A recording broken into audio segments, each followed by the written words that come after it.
Hi friends, ఈరోజు మన ఛానల్లో tasty special healthy kids biscuits ఎలా చేయాలో తెలుసుకుందాం. ఫ్రెండ్స్, ముందుగా కావాల్సిన ఇంగ్రీడియంట్స్ రాగి పిండి, గోధుమ పిండి, పంచదార పౌడర్, డ్రై ఫ్రూట్స్, ఇలాచీ పౌడర్, బటర్, పాలు. Let's get started guys. Stove on చేసుకుని ఫ్యాన్ పెట్టుకుని 1 కప్ రాగి పిండి వేసుకోవాలి. 5 మినిట్స్ ఫ్రై చేసుకోవాలి. బౌల్లోకి తీసుకోవాలి. 1 కప్ గోధుమ పిండి వేసుకోవాలి. 1 కప్ పంచదార పౌడర్ వేసుకోవాలి. హాఫ్ టీ స్పూన్ ఇలాచీ పౌడర్ వేసుకోవాలి. కలుపుకోవాలి. హాఫ్ కప్పు వాటర్ వేసుకోవాలి.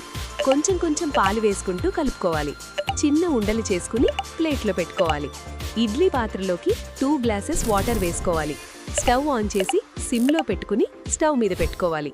ఒక ఉండని తీసుకుని బిస్కెట్లా చేసుకుని డ్రై ఫ్రూట్స్ అంటించుకోవాలి. ఇడ్లీ పాత్ర రేకులో పెట్టుకుని ఇడ్లీ పాత్రలో పెట్టుకోవాలి. 20 మినిట్స్ ఉడికించుకోవాలి. స్టవ్ ఆఫ్ చేసుకోవాలి. హాఫ్ అన్ అవర్ చల్లారి పెట్టుకోవాలి. సర్వింగ్ ప్లేట్లో తీసుకుని సర్వ్ చేసుకోవడమే. అంతే, tasty special healthy kids biscuits ready. ఇలాంటి మరిన్ని రెసిపీస్ కోసం మా ప్రసాద్ సాయి తెలుగు ఛానల్ని తప్పకుండా లైక్ చేయండి, షేర్ చేయండి, సబ్స్క్రైబ్ చేయండి. పక్కనే ఉన్న బెల్ ఐకాన్ని క్లిక్ చేయడం మర్చిపోకండి ఫ్రెండ్స్. Thanks for watching.